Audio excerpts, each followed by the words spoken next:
Hello, everybody, and let's get the show on the road. Let me get in the right way. And of course, welcome to the show tonight. And hopefully, I'm just changing the settings there on OBS. Hopefully, we will survive longer than one session. Although, truth be told, and this is just between you, me, and the bright blue sea, I have been thinking. I've been cogitating. I've been wondering. Now, I have worked on solo games, solo role-playing games before. And I was thinking, as I was walking to work, I was like, you know what? There must be a way. There must be a way. The Star Trek system was quite fun, but I think there might be a better way. So I've been tinkering. Watch this space. Watch this space. Lots of things coming up. Right, and I've just realised something is missing. So bear with, I just need to fetch the actual Fabled Lands books, he said with mild panic, realising that he's not sure where they are. I'll be right back. Bear with me.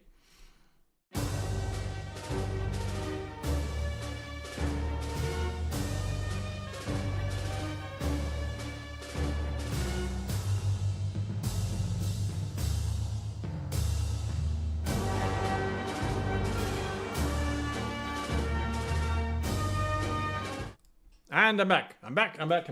I've found them. I knew where they were. Now, if you're not familiar with Fabled Lands is this book series here, written by Jamie Thomason and Dave Morris. And in my opinion, at the time, these were the most advanced choose-your-own-adventure books that you could get. Absolutely spectacular, because if you had all 4 or 5 that were available in print at the time, you could literally walk from one book into the next. It was a lot of fun.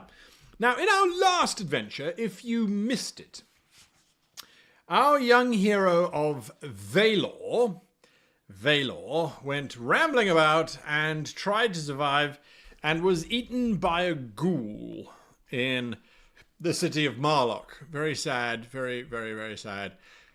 And so that's where we find ourselves. Beg your pardon. That's where we find ourselves, is that they're dead. And so that's it. Now, normally what the book says is you start a new character. Sorry, you died. That means no more food for you. So you start a new character. So what we are going to do is, and this is purely because it's way more fun this way, I find anyway, is we're going to roll up a new character. So whilst I am yakking on, I want you to please, into chat, put in the name of our next character. And I ask you to just put in brackets after the name the letter F or M for female or male, and we can then decide on the next character. So you write down the name now, please, of the character that you want. No, we can't be undead, unfortunately, because that does cause all kinds of complications. So this is going to be the brother/sister, your choice, of Vaelor, trying to find Vaelor themselves. Now, I'm using this wonderful Fabled Lands interface developed by a longtime fan of the channel, Michael, and he has shared this with us. So I'm going to be using that. So first thing I'm going to do is I am going to roll the class that whoever Vaelor's replacement is, I'm going to roll their class. So here we go. 1 on a 6, 1 to 6. And, I don't think you can. Oh, you can. You can just see it peeking out the top. We are going to be a wayfarer. So a wayfarer is going to go exploring. So our profession is wayfarer. Now, a wayfarer is someone who is basically a bit of a scout, a bit of an explorer. Very, very, very uncharismatic. Very good combat. Poor magic. Not much training. Middling sanctuary. Amazing scouting. Scouting of 6. And a pretty good thief. So that's not bad. In comparison to Vaelor the Mage, this is not bad at all. Right, so we've got some names that have come in, which is fantastic. I'm going to choose one of them. Boom! The first one I saw was Eowyn, a female character from Vincent Abramo. So Eowyn is going to be our name. Thank you for those wonderful suggestions. And it is Eowyn, the sister of Vaelor, who is a wayfarer, and she has decided to go exploring. That's what she's going to be doing. And so there we are. Right, to move us swiftly along, what we are going to do, and this is again just me making some decisions here, is that at the beginning of the choice, you get to, and I'll be less disjointed once I get my bearings straight. You get to make a choice as to 3 places that you go to. And so what we're going to do is the sister is going to start in one of those towns. Now, the sister doesn't know where Vaelor went. If you recall, hearken yourselves back to the beginning of our tragic tale of Vaelor the Bold and Lost, who travelled for several days in a small boat heading to what he thought was the coast of Sokar, when in actual fact he was a little bit to the south and ended up on the Isle of Druids. What this means is, all that his sister knows is that he left in the middle of the night, determined to follow the ramblings of their mad grandfather, who had claimed to be an adventurer. Now, Eowyn does not have any of the nonsense that Vaelor had. He was young, impulsive, foolish, and desperate to make a name for himself. He was an idiot, and wasn't very good with others, as neither is Eowyn. She hates them. They all talk too much. So she's gone looking for him, but she doesn't know where he ended up. She's going to assume, with his great amount of magic that he kept on going on about, that he knew how to get somewhere. So I am going to randomly roll of the 3 locations where we start. So there's Yellowport, there's Marlock City, which is where Vaelor actually went to, and then there is Wishport. Now, whenever we get to a tavern or an NPC that we can interact with, Eowyn can ask the question, do you know of Vaelor? And we'll roll the dice and a roll of, let's say, a 5 or a 6. Someone says yes, but I heard them over there, or I heard them over there. And that sort of thing. Right, so here we go. I'm going to roll a d6. 1, 2, it is Yellowport. 3, 4, it is Marlock City. 5, 6, it is Wishport, and will be more difficult. Of course, it's Wishport. Okay, Wishport City is in the second book. So here we go to Wishport City. Oh, it would have helped if I'd read the entry for Wishport City. I think it's 100. I think it's 100.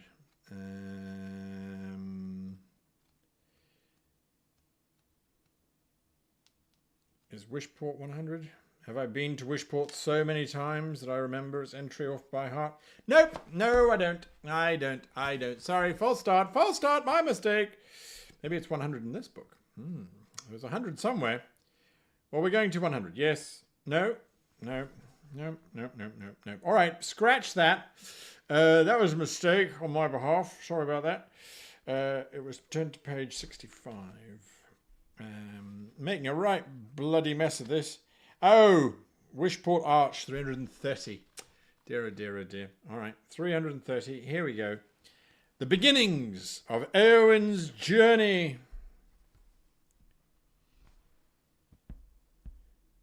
You step through the archway. Immediately, the symbols on the stone begin to glow with red-hot energy. Your hair stands on end. We're not doing this because we're not doing that. Sorry, because Eowyn's not starting in the Isle of Druids. She's just starting in Cities of Gold and Glory in Wishport on 217. 217. Right, so here I go. 217. Wishport is a picturesque town set at the back of a bay rimmed with white cliffs.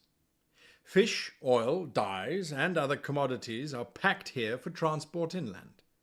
You can buy a townhouse for 100 shards if you decide to, cross off the money and put a tick in the box by the townhouse option now. We don't have that. We could visit the market, we could visit the harbour, we could lodge at an inn, we could visit the Merchants Guild, or we could visit the Temple of Three Fortunes or of Elvir and Vaelor. Well, in true form, we're going to go to the temples of Elvir and Vaelor first. They are the gods of the ocean, maybe? Let's find out. The Temple of Elvir and Vaelor is a white marble building with a wide portico which gives a panoramic view of the harbour. The air in the nave is cool and fresh after the blazing sunshine outside. Elvir and Vaelor, the twin gods, are responsible for storms at sea. Sailors believe they take the souls of the drowned down to their halls beneath the vast deep. There's not much to do here, and we're certainly not going to try and become an initiate just at this moment. We don't have the coins for it. So let us return back to our wanderings, and instead go to the Temple of Three Fortunes. After all, fortune favours us to try and find our foolish brother. The Three Fortunes are the goddesses of fate, who weave the tapestry of all men's lives. Their temple is a high-ceilinged edifice dimly illuminated by 3 altar candles. Become an initiate of the fortunes, renounce their worship, seek a blessing, or leave the temple. I think we should try and become an initiate of their fortunes. Let's just see. We do need as much luck as we can get. 225. We have no idea where that fool brother has gone, and so we need help. Becoming an initiate of Three Fortunes gives you the benefit of paying less for blessings and other services that the temple can offer. It costs 75 shards to become an initiate. I know where the luck is flowing. The luck is flowing into the coffers of the Three Fortunes. You can get stuffed. We're leaving.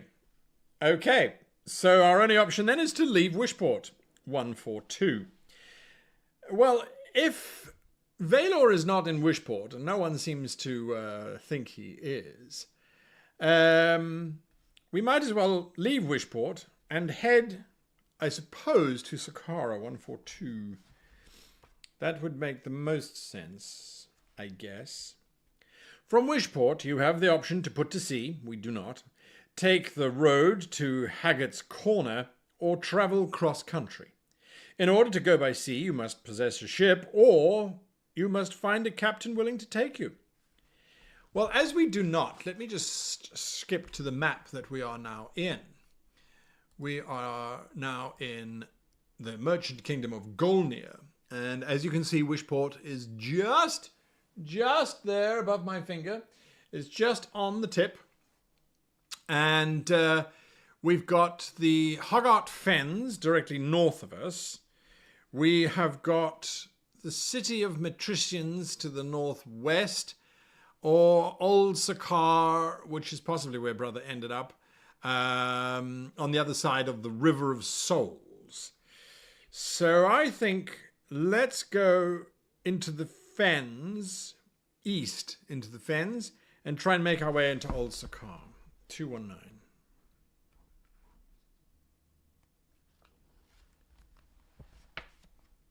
Flat, waterlogged ground surrounds you in all directions. A few trees stretch forlornly into the sky above banks of reeds.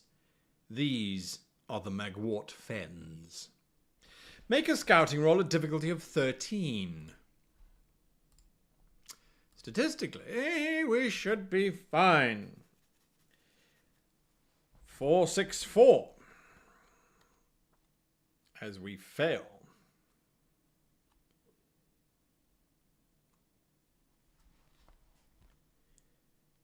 There is a defiant squeal, and a warthog comes squelching through the rushes towards you. It is a big pig. It has a combat of 5, a defense of 6, and a stamina of 7. So, here we go. We get to swing first. Our combat skill is a grand total of 5, so that's not bad. So 5 plus 3 is 8. Its defense is 6, so it takes 2, which puts it on 5 damage. So it's still got 5 hit points left, I should say. And so I'm just going to get some paper here, and it's on 5. Its combat attack is 5 as well, so whatever it gets. Okay, good. 8 versus our defense of 7. We take 1 damage. I can live with 1. Our turn. Have at thee, knave pig. For those of you that can't see those dice rolls, that's a 6 plus 5 is 11. From its defense, which is 6, that knocks it down by 5, killing the pig. 3, 3, 8. We are a wayfarer after all. We lord over nature. 3, 3, 8. Don't worry, you will get a chance to vote on stuff shortly. The ground rises, becoming drier, and you realize you are leaving the Magwort Fens. Go north, go west to Wishport, which doesn't make any sense, or go east, which is what we were planning on doing anyway. 1:30.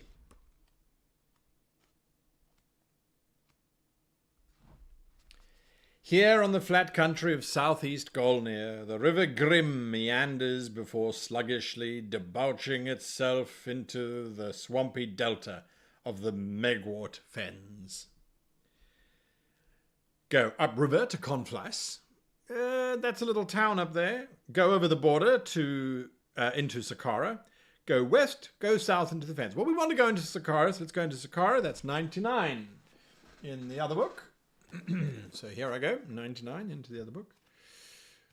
Now, if he's not here, then I don't know where he is, and he is lost for all eternity. You are on the east bank of the River Grim, a great, powerful river which rushes past towards the sea. You can travel to Golnir from here. Well, we do not wish to do that. Do we wish to follow the river north? Head into the Cursed Moor. Let me go back on the map so you can have a look and see where we are. Back on the map. I think I can... No, I can't zoom in. So we can go to the Cursed Moor. We can go to Devil's Peak. Go south to the mouth of the river. Go into Marlock City. Or follow the river north. So this is your first voting opportunity. And here we go. If you don't know how the votes work, I'm going to type in the entries here. So I'm going to say north. I'm going to say moor, the Cursed Moor, that we're heading into the Cursed Moor. I'm going to give you the option of the peak, Devil's Peak. And I'm going to give you the next option of mouth, for the mouth of the river. And if we can add, we can't add any more. So that's it. That's all we're given. That's all we're doing. Let's have a look around first, see where we end up.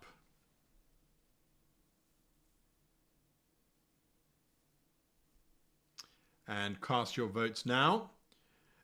So you've got follow the river north, head for the Cursed Moor, head towards Devil's Peak, or go south to the mouth of the river. And you can choose whichever one you like there. We usually wait for at least 50% of the votes. I need 3 more votes, and then we will close the polls. Currently split.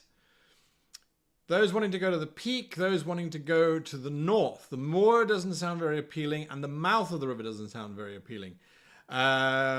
We do not have a bow, Hoppy the Fool.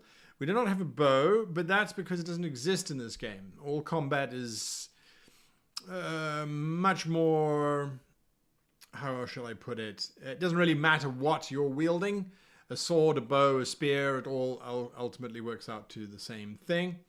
And we've got our votes, and so we are heading to the peak.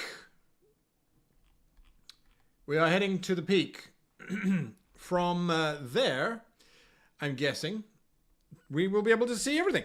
And how bad could it be? It's only called the Devil's Peak. 560.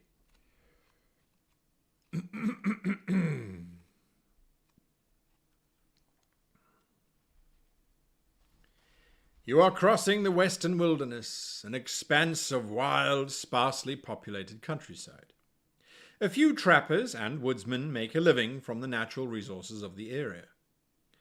A tall spire of rock, a towering anomaly of geology, rises up into the clouds, dominating the horizon. A local hunter tells you, "It is known as the Devil's Peak? Why, you might ask yourself? Well, that is because the summit is infested by devils. They got trapped up there and can't return to the hells, don't you know? Well, we came to the peak, so we might as well try and climb the peak. So let's try and climb the peak, 658. We have some other options, but we'll explore those later. We're at the peak, we might as well try. 658. You are standing at the bottom of the Devil's Peak. It is a massive tower of black rock, like a stone tree trunk, bare and branchless, climbing up into the sky. You cannot see the top, for it is shrouded in grey clouds. Thunder and lightning play about the clouded summit. The sides of the peak are almost sheer, but there are many hand and footholds. It can be climbed, but only if you have some climbing gear. If you have, and you want to make the ascent, turn to 340. Otherwise, turn to 560. Well, we do not have any climbing gear, so it's just too risky to try. I do not think that our full brother would have made it this far anyway. He was never very interested in rocks and geology and the sort. No, our brother was far more interested in something else. What? I'm not sure exactly. He was into magic and wanted to go where magic places were for sure. For sure, that's where he wanted to go. We don't have the luxury, however. So either we can go north into the forest of Laroon.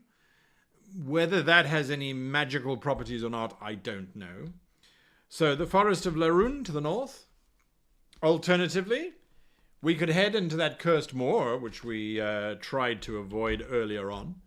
And if we don't go into the cursed moor, we can take the road, because apparently there is a road, that will take us east. The choice is yours, chat. Which way are we going? Into the forest, back to the cursed moor, or east to the road? We'll have to decide. We regain stamina by heading into a tavern, or by having some wonderful feat of something going on.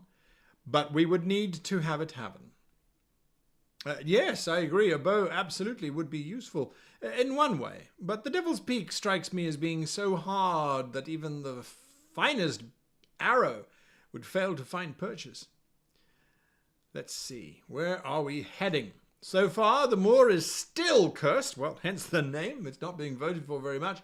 It seems most of you want to take the road or head into the forest. 44% say road, 50% say road, 44% say the forest of Laroon. One more vote to go to get us to our required 50% of voters. Could be a swing for the forest or for the road. One more vote. If you can vote now, jump in and vote. And remember to hit that like button if you enjoy these shows. Let me know that you want me to carry on making more. So I need one more vote. Just one more. Just one more of you. Just need to click on that vote option that should have come up in the chat on in YouTube. So let's have a look and see.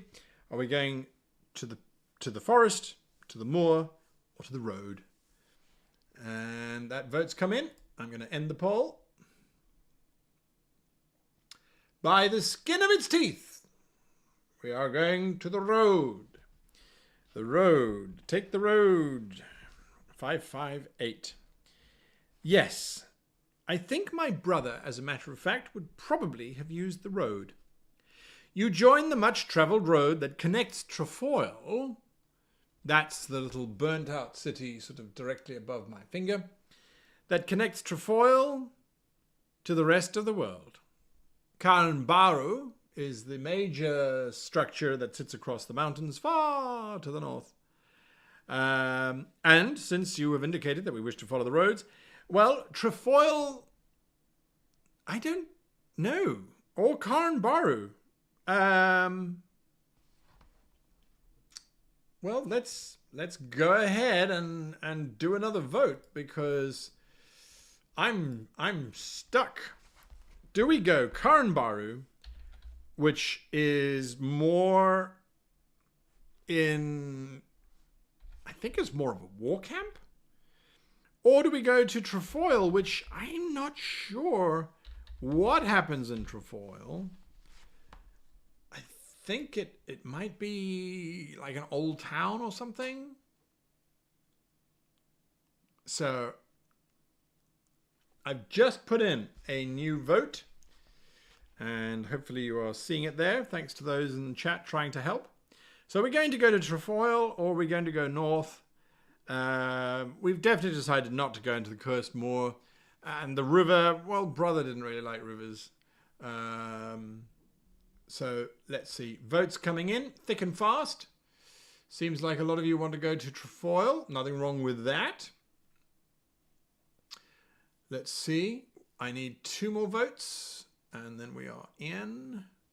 Can we get 2 more votes? 2 more votes, if you please.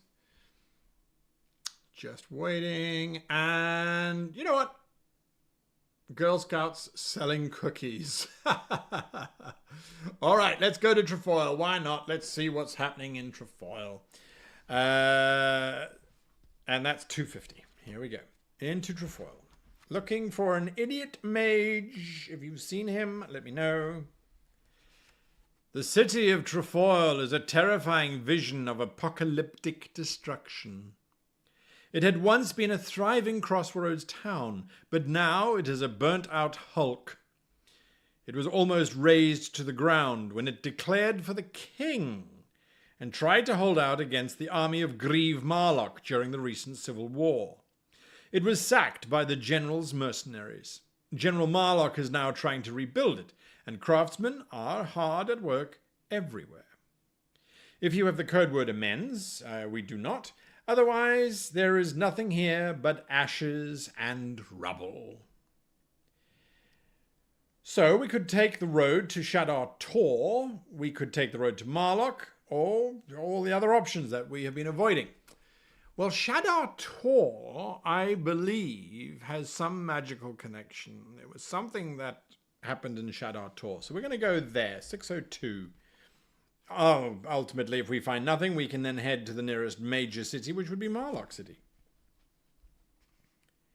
You are traveling the road between the Shadar Tor and Trefoil. You pass a convoy of masons, carpenters, and builders heading for Trefoil with an escort of Sakaran soldiers. You continue south to the Tor, 35. Not like Lone Wolf, where you get hit points back for every entry that you bounce through. You come to the top of a wind-swept cliff. An ancient pillar of jumbled rock, pitted and weather-beaten, stands at the cliff's edge, like a broken finger pointing accusingly at the sky. Seagulls sing their song of desolation in the air. Judging by the runes etched into the rock, the Tor dates back to the time of the Shadar, a race that once ruled Harkuna so long ago they are lost in myth and legend. We can examine the ruins, we can go down to the beach, we can go to Trefoil, or we can go to Marlock. Well, since we know that Trefoil is not there, these runes, I think, would entice Brother. 515. So, there we are. I think we're in the right place. Brother would be here. Of all the places, he would probably be here. I don't know much about runes. He seemed to like them very much. Make a magic roll at difficulty 11. So this is almost impossible. Yep. Our magic roll failed. 314. Well, it was worth a shot. I was hoping to see something of Brother here. The runes mean nothing to us. Let's go down to the beach. 97. Perhaps there might be some trace of him down there. Make a scouting roll. Difficulty 14. Difficulty 10. Wait. Did I say? It must be 78. Difficulty of 10. So that's 5 plus 6. You can't see the dice underneath the video, but it's a 1. So that is a success, 524.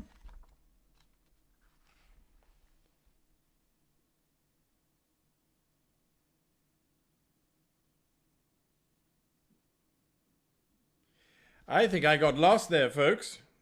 I think I got lost there. Oh my goodness, this doesn't happen that often. Right, so let me find that tour. There we go. Sorry, 97. 97, I just didn't get far enough. You climb down a narrow track to the beach. The sea pounds the rocky shore, and the spray lashes your face. A mournful yet utterly captivating singing suddenly fills your ears. You look out to sea and spot several mermaids and mermen cavorting in the surf. Come, come to us, one of them calls in a lilting voice that fills you with a yearning desire to plunge into the sea and swim out to them. Make a sanctity roll of difficulty 10. Well, brother certainly liked to cavort. Oh, you can't see those dice, but thankfully that's not a bad roll. So 9 plus our sanctity of 3 gets us a pass, 584. I swear I did roll the dice. They're just sitting underneath the video. 584.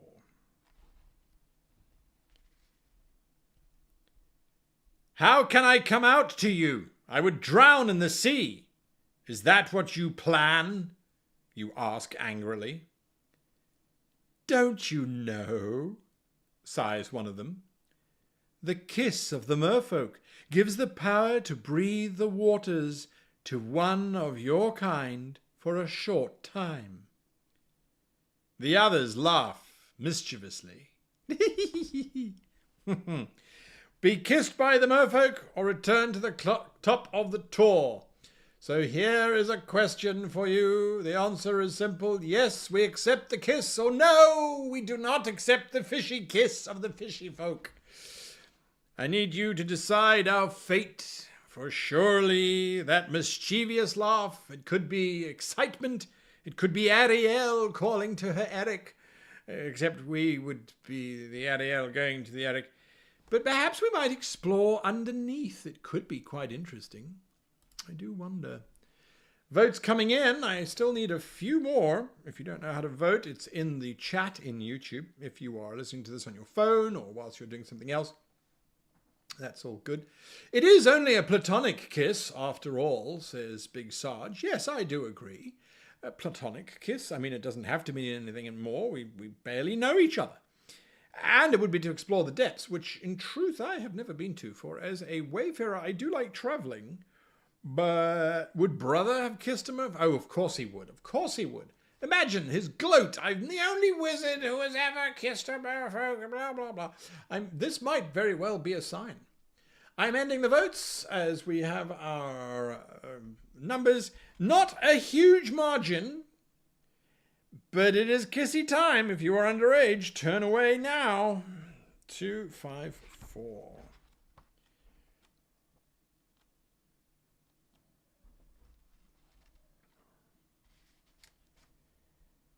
You ask for a kiss. Oh no, cry the merfolk. A kiss is not so easily won. Tell us a tale to stir our hearts. Then, and only then, may we reward you. We have to make a charisma roll. Well, this is going to go down well. No, come on. I'm moving the video so you can see. No. I'm moving the video. Look, we rolled a 10. Yay. So a 10 plus our poor charisma of 2 gives us a 12. We needed a difficulty of 9, so that means we succeed. Turn to page 12. You tell them a story of tragic love between a merman and a human princess. The merfolk are moved to shed briny tears, and one of them plants a languorous kiss on your lips. You find you can indeed breathe underwater now. The merfolk lead you into the depths, where they swim playfully around you. Suddenly, a heinous form looms out of the murk. It is like a giant squid, but it carries a spear in one of its many tentacles and wears rudimentary armor. Great black eyes shine with an implacable alien intelligence. The merfolk dart away in fright, leaving you all alone with the creature. Bastards! You gurgle. Do you have the code word anchor? No, we've got nothing. Turn to 238. I don't want to be a calamari's calamari. The vile-looking creature shoots towards you with a terrifying predatory speed. You have no choice but to fight it. A repulsive one has combat of 5, defense 10, stamina 10. You must subtract 2 from your dice rolls for this fight, as you are unused to underwater combat. Oh, goodness me, oh my. Well, here we go. Attack! How about you, tentacular creature? Why? Why do we roll so poorly? That's a 9. It doesn't even get through its defenses. It attacks us. A 5 plus its 5 is 10. We take 3 points of damage. Yes, yes, yes. We will strike back. Yes, we will. No, we won't. Oh, me, oh my. That's 6 plus 5 is 11.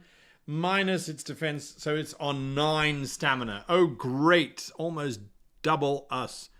It gets a response. Oh, boy. There's its response of 9. Plus 5 is 14. From our 7 is 7 damage. We are dead. Again. Drowned. And yes. We're dead. Are we cursed? Are we cursed? I don't know. I don't know. We didn't even get out the gate on that one. All right. All right. We've got 20 minutes. Give me some new names. Give me some new names. Any new names? Brother died in his first combat. Sister drowned. Being eaten by a tentacular monster. Let's start in book 5 next time. Yeah, the problem is it doesn't make it that much easier. But you know what we're going to do, folks? I agree. We're going to start in book 2 because I started reading book 2. Book 2 was the first book I ever got. So let's start in book 2.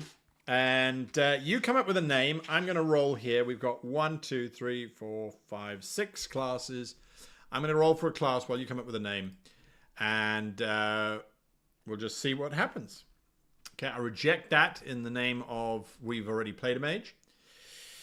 I reject that in the case that we've already played a wayfarer and died horribly. I'm not playing a mage. Right. We are not a mage. We are a priest. And as a priest, we have a charisma of 4. We have a combat of 2. We have magic of 3. We have sanctity of 6. We have a scouting of 4. And we have a thievery of 2. Okay, that's not too bad. We are rank 2 because we're starting in the second book. We are a priest.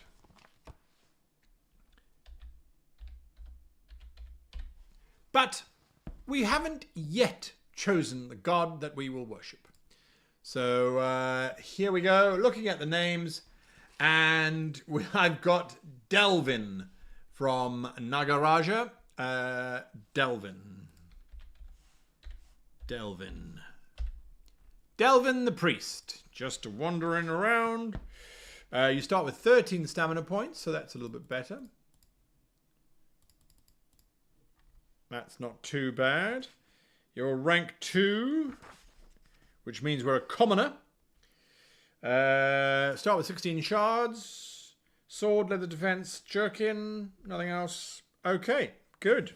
Right, let's see how we do. Let's see how we do this time round. The approach of dawn has turned the sky a milky green grey. like jade. The sea is a luminous pane of silver. Holding the tiller of your sailing boat, you keep your gaze fixed on the glittering constellation known as the Spider, a sign under which you were born. It marks the north, and by keeping it to port, you know you are still on course. The sun appears in a trembling burst of red fire at the rim of the world. Slowly the chill of night gives way to brazen warmth. You lick your parched lips. There is a little water sloshing in the bottom of the barrel by your feet, but it is not enough to see you through yet another day. Sealed in a scroll case tucked into your jerkin is the parchment map your grandfather, a prolific philanderer and supposedly a sire to over a dozen children and nearly 24 grandchildren, apparently, whom he all sent on voyages. He's given you a copy of a map, which he had duplicated 50 times. And he told you of tales of far-off sea voyages and ruined palaces filled with treasure. You never expected to die in an open boat before your adventures even began. Ha! Fool on you, kid! Fool on you! Count yourself lucky if you die in the boat. Save us all a lot of time. Steering towards the cliffs, you feel the boat judder against the rough waves. And here we go. You leap clear at the last second as your boat is destroyed under a roaring crescendo of the waves, and then silence as you are dragged under. Striking out wildly, you notice the rotting corpse of a young wayfarer nearby, but pay no attention as you desperately break to the surface. You are thrown upon the beach, where you lie battered, bedraggled, but alive. Now your adventures can begin. 559.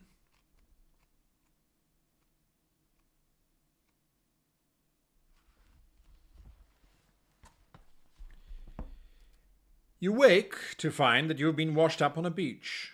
Cold rain lances down on the sea breeze. You are dazed and bleeding, but lucky to be alive. 7:05. You are on a stretch of wind-swept shoreline. There is nowhere to go but up the path to the cliff top. Turn to 375. If we find an old man wandering around, I'm just going to stab him. 375. At the side of the coastal road, there is a weathered fort. It looks abandoned, with moss cladding the pitted black stones of its high walls. Its empty windows stare out at the sea. It may be a relic from ancient times, when the ruthless Utakin swept up from out of the south to conquer all of Harkuna. Well, here we go. Let's see if we can make a consensus here. The answer is yes or no. Do we explore this ancient abandoned fort, or do we search in other directions? Yes or no? Super quick poll. Let me know. Remember to hit that like button if you liked, the subscribe button if you haven't yet subscribed, so you can be alerted when more of this stuff comes out. Videos come out on Monday evenings, live shows on Tuesday, and on Thursdays you get the shorts videos that I release. Let's see what is voted for as those votes coming in. Almost unanimous yeses across the board now. Some cautious folks saying no, the fort sounds dangerous, but we are better than we have been before, just not in combat. Right, and I am going to say I'm closing it. 3, 2, 1. And 87% of you said let's go investigate the fort. Turn to 9. Inside, you find a set of steps winding down into the bedrock. At the bottom are 3 doors, each carved with a symbol. The symbol on the door to the left is a ram's head. The symbol on the central door is a fiery sun. The symbol on the right-hand door is a spider in a web. Open the door to the left, open the central door, or open the right-hand door, or just leave the fort? Well, in for a penny, in for a pound. So let's have a look here. We've got the left-hand door is a ram. We've got the center, which is a sun. And then we have a spider. Now, or we can leave. So you've got 4 voting options there. Polls up. Let's think about this. Let us concentrate our thoughts and see if the hand of the maker might encourage us. If this was indeed a fort from the Utaku, who swept up from the south, I don't think a ram would be their symbol. I don't think the ram would be their symbol. If, on the other hand, they are coming from the south where it's tropical and it's hot, the sun might very well be their symbol. The spider, on the other hand, the spider could represent spiders in a jungle, or it could just align with the fact that we are following the spider, and so perhaps the spider is the way we should go. Perhaps prudence, however, should indicate that none of these doors are ours to open, and so we should not go in. The choice is a tough one. Not apparently for you. It is actually apparently for you. We've got nearly half of you voting. 2 more votes and that would be it. We were born under the sign of the spider. Yes, that's why perhaps it could be the spider. But the Utaku are from the south. Do they not have the sun as their symbol? I'm not sure. I'm not sure. The votes are in. I'm closing the voting. And... oh no! It's a split. Sun or spider? Sun or spider? Well, that means we leave it up to the dice. So 1, 2, 3, it is the sun. 4, 5, 6, it is the spider. 4, 5, 6, it's the spider. Let the hand of fate and God guide us. 5, 4, 7. If the box is empty, put a tick in it and turn to 5, 7, 2. If the box is already ticked. All right. So ticks. Here we go. And we need to add a tick. Unless they kill us, of course. So this is 2. And the tick is for 5, 4, 7. Right. Put a tick in it and turn to 5, 7, 2. 5, 7, 2. 5, 7, 2.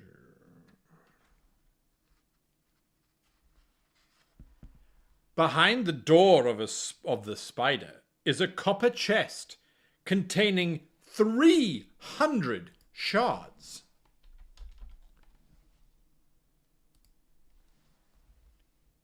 A ringmail of defense +2.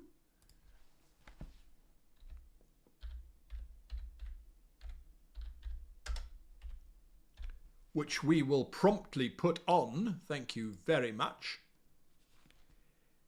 And a compass.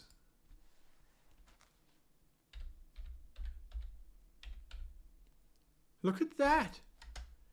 And there's more S's there. Compass. And this is a scout +1.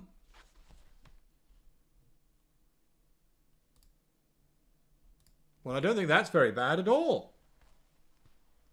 Oh. After making a note of anything that you want to take, decide whether you want to try one of the other doors or leave.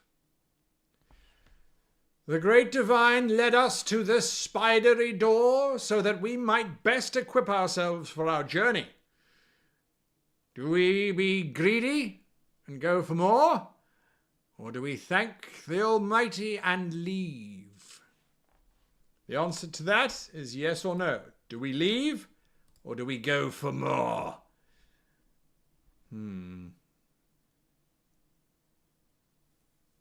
Do we leave or do we go for more? Yes, we leave, or no, we go for more. What he has given, or she, or them, they can quite swiftly take away as well. Is that really the risk we want to run? 300 shards. We could buy a townhouse for that. We might even be able to buy our own ship for that. Plus this fine suit of ringmail. I can't say that I do not like it. Yes, we are going to leave, or no, we shall search for more. Yes, we are going to leave, or no, we should search for more. Voting is going swiftly. We need to decide.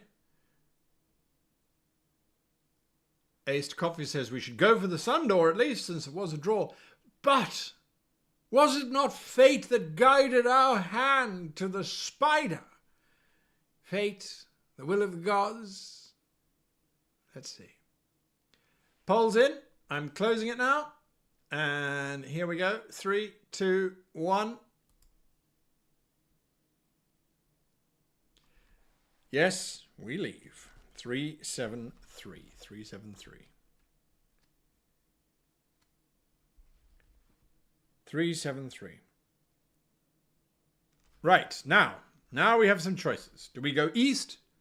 Do we go west? Do we go north into the open country?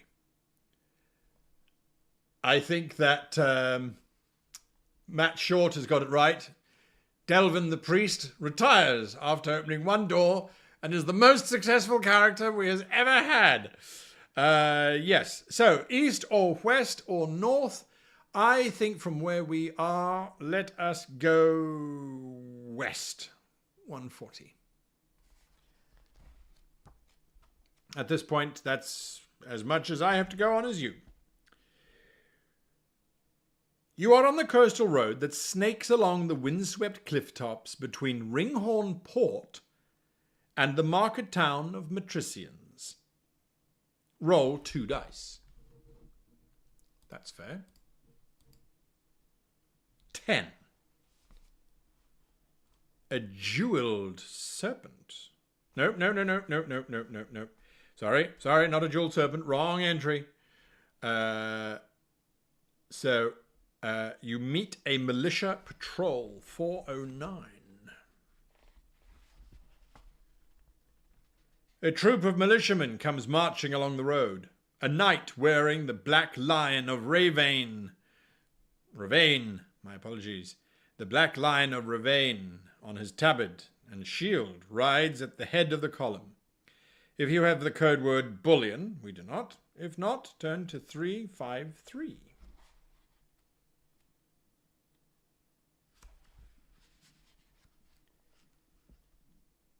Right, you're on the coastal road. The great port city of Ringhorn lies not far to the west. The town of Matricians is rather more distant to the east. Oh, I see where we are. Well, let us go to Ringhorn. Perhaps there might be a temple there that might give us some guide as to what our future might hold. After all, we must be thankful for what we were given. Ringhorn receives goods from all along the Reese River, trading along the coast of Utaku, from Utaku to Yellowport and south to the distant Ancon Konu. It is a very large, bustling city. You can buy a townhouse here for 150 shards. If you want to do that, cross off the money and put a tick in the box by the town market, by the town option. I'm not sure if we want to buy a townhouse just yet. We have some choices. We could visit the temple of Elvir and Velmir. We could visit the temple of Ilnir. We could visit the temple of Sig. Or we could visit the Merchants Guild. Let us go instead to the temple of Elvir and Velmir, 301. For perhaps, since we survived the perils of the sea and we found this treasure in a fort on the edge of the sea, perhaps Elvir and Velmir are the ones to go with. Something to think about. The temple of Elvir and Velmir is a great pillared edifice of blazing white marble on the esplanade, looking out over the bay. The twin gods are responsible for storms at sea. In the nave of the temple, a mural depicts them as fishers hauling up the souls of the drowned in their nets. If an initiate, which we are not, if not an initiate, 292.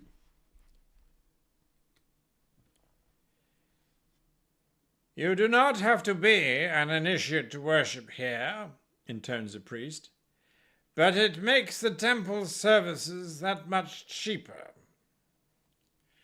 I don't like the thought of that.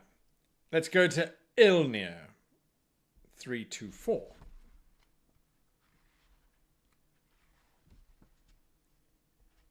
The Temple of Elnir is a majestic palace of black marble inlaid with veins of gold. Elnir is the foremost god of the pantheon, the patron of warlords and kings. His realm is said to lie in between the mountains of the sky and in between the mountains and the sky. And wherever there is a storm, the simple folk say, "Something has angered Elnir." We could become an initiate, we could renounce his worship, we could seek a blessing, or we could leave. Or let us go to the Temple of Sig, 347. The Temple of Sig is a narrow, high-gabled edifice close to the waterfront. Nominally, Sig is the patron deity of lovers, vagabonds, and travelling entertainers, but he is also god of cunning and deception, and as such is worshipped by those who live outside of the law. Well, we are looking for a priesthood to worship, and I feel that we should make a decision soon, for the gods clearly led us here. Perhaps we should decide. So I'm going to type in here Elvir. That's the god of storms. Elnir. That's the god of kings. Sig, the god of thieves. Or none. And we shall seek other gods to worship. Poll is starting. It does make sense that it was Sig who guided us to the door of the spider. After all, is Sig not the one who is all about finding things? The only thing is, we're not very good thieves at all. So perhaps Elnir, the god of kings, for are we not dressed as a king? Do we not reign over our flock once we have one? Mayhap we should go with Elvir and Vaelor. The sea brought us here. The sea granted us the wisdom to land next to the fort. The sea is everything. And then we could buy a boat and we could go sailing. I'm not sure. This is a tough one. Or is it? Yes, it is. The votes at the moment stand 33. Nope. Yes. Nope. 33 to Elvir. 33 to Sig. Elnir at 29.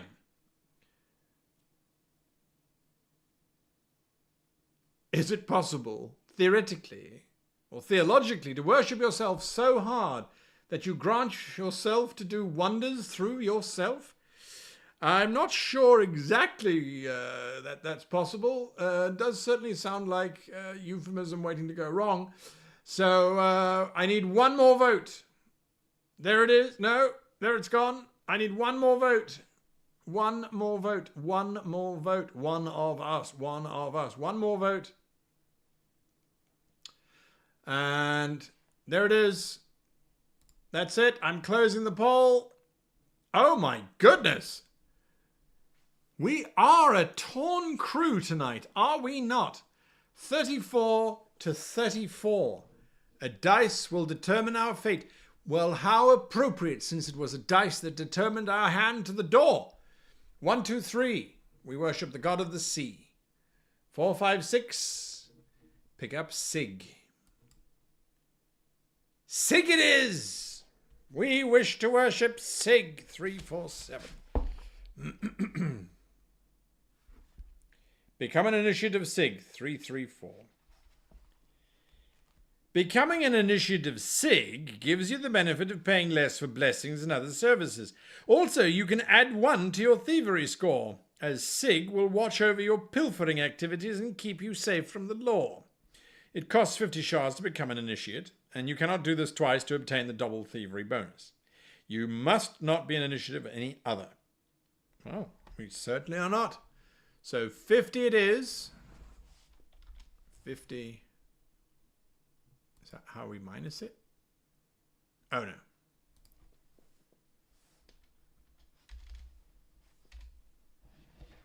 What have I done?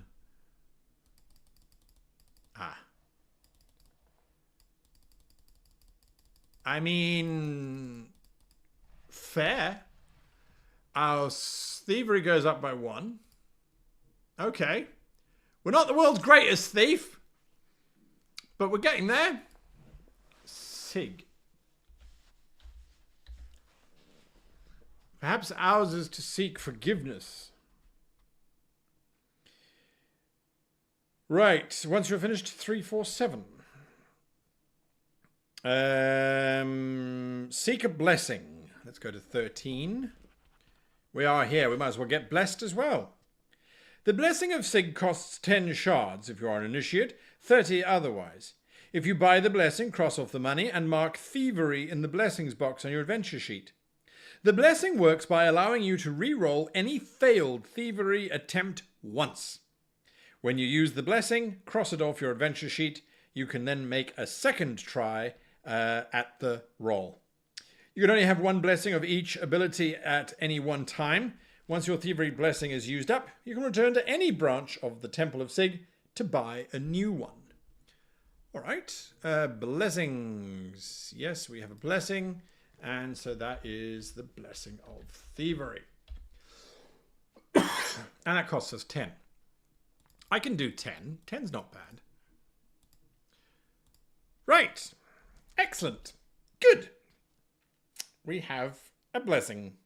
And now we're going to go back to Ringhorn. We're going to go to the market, 232, and we're going to get rid of some stuff that we found innocently abandoned on the side of the road. We had nothing to do with it.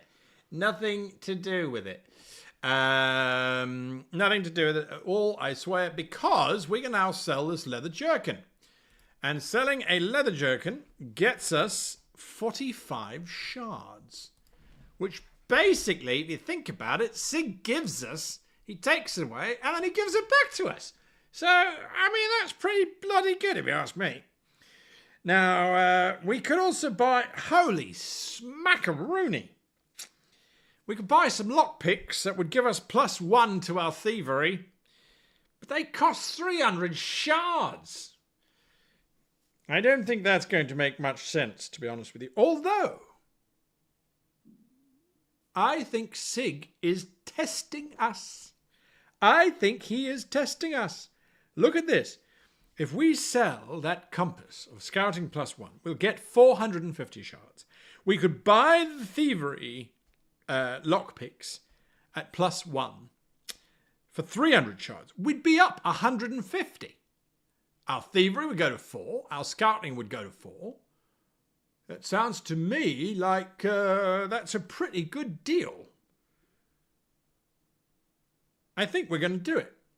If we're going to go thief, we might as well go thief. We'll get lost, but we'll go thief. Right, so we're going to get rid of the compass. And so that drops us down by 1. And I'm going to add in the lockpicks.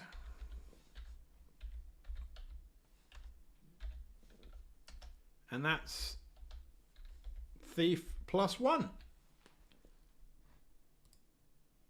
+1, sorry. And so our thievery goes up by 1. And our money goes up by 150.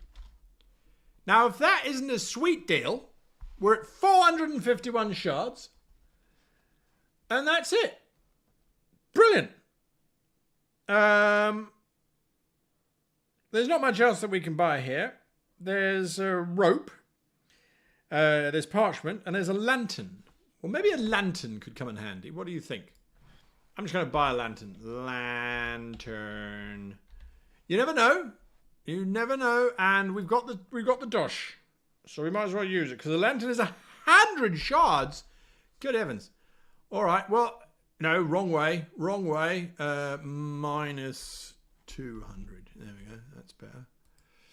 I mean, look. No, there's no shiny swords at all. Well, no combat bonus. 50 shards only. No magical items. No swords. Best armor they're selling is ringmail, defense +2, which we've already got. So that's us. Great stuff. And we also happen to have survived, technically speaking. Although we're only 20 minutes in. Get the rope, says everybody. All right, 232. Let's get some rope. 232. Rope costs us 50 shards for this piece of rope. Bloody daylight robbery, if you ask me. No, seriously, this is a daylight robbery. No. Right, 300 shards. We're still up. We've got stuff. Things have gone up. Life's looking pretty good. Our defense is 6. Can't complain about that. Do we want to buy a townhouse? It's going to cost us 150. Let's see. Maybe you can buy many blessings. Well, I mean, it's only one reroll, right? Let's think about it. Okay. This also brings us to the end of today's stream. I'll be back next Tuesday for more shenanigans of Delvin, the priest turned thief, or the thief priest, as we might call him. And thank you once again for joining me and for taking part in those polls. Just a friendly reminder to hit that like button if you haven't already. And you can get all of these books from our website, www.greatgamemaster.com. Under Amazon, we've got the links in there for you to go and pick up these books. Yes, we do get a share of those sales, so that's a nice way of supporting the channel. But at the same time, Dave Morris, Jamie Thompson, they're wonderful folks. I had tea with them quite a while ago now, but very delightful individuals. And the books are well worth getting if you like to spend a rainy afternoon dying, and then becoming a priest who steals, which makes wonderful sense.